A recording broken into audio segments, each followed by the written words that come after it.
So idiopathic disease, you guys, 85%, around 85% of all chronic impairments in the United States are considered idiopathic. So most 80+% of cardiovascular disease is considered idiopathic. Most autoimmune diseases are considered idiopathic, right? So idiopathic just means we don't know why they're happening, and this should be obvious to everybody. If we knew why they were happening, we could fix them, right? And the problem with this is we do know why they're happening, why the vast majority of chronic impairments happen. It's not that everybody knows, but the knowledge is out there, right? It's because the sympathetic nervous system is getting too hyperactive, so it's like on a seesaw, right? As the sympathetics go up, the parasympathetics go down, as far as we understand. The more the sympathetics go up, the more the parasympathetics get inhibited, the more the vagus nerve gets inhibited, the more our organs get inhibited, the more our pelvic floor gets inhibited, because it's a parasympathetic dominant group of muscles, the most parasympathetic dominant group of muscles that we have, and everything dysfunctions, right? So the term idiopathic, 90+% of idiopathic diseases are not idiopathic.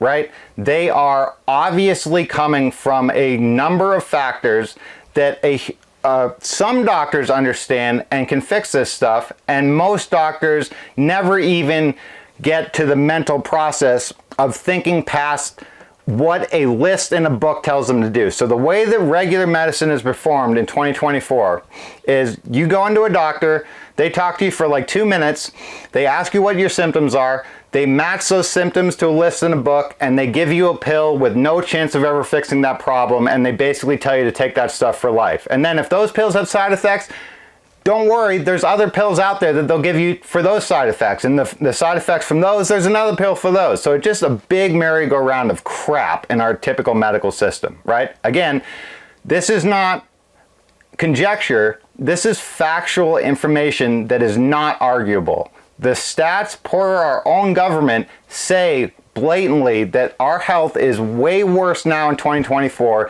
than it has been in the recorded history of the United States, right? It's absolutely horrible, and this is something that we can do to resolve that problem. Physical therapists and other medical practitioners need to take it upon themselves to continue learning after school and put the knowledge that we gained in school to use to further implement more effective medical treatments for people, right?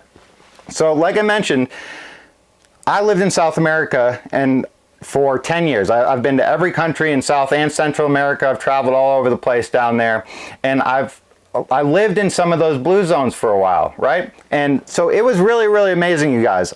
I grew up in Boston. I probably met 1 or 2 people in my life that were over 90 years old, and they were not in good health. When I was down in South and Central America, I met tons and tons of people over 100 years old that were still out cutting down their corn with machetes in the Andes Mountains in these little homesteads, off the grid, no electricity. They had never had a bank account. They never had anything like that. And I would always ask these guys, man, I've never seen people like you in the United States. What are you guys doing? And they were very uneducated people down there, right? This is in the middle of nowhere.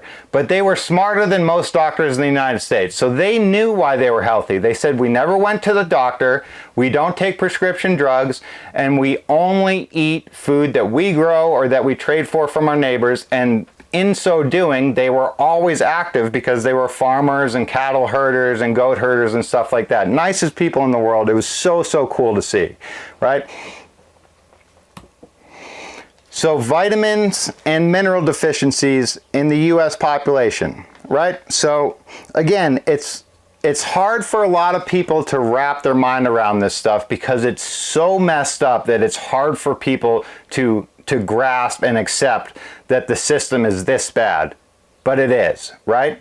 So again, our mainstream medical system tells people that our health system is good and that people are doing well, which is a blatant lie, right? Again, the health of the country is in the toilet, right? It's worse than it's ever been as our medical technology is getting better. So there's obviously some massive problem. We're going in opposite directions here, right?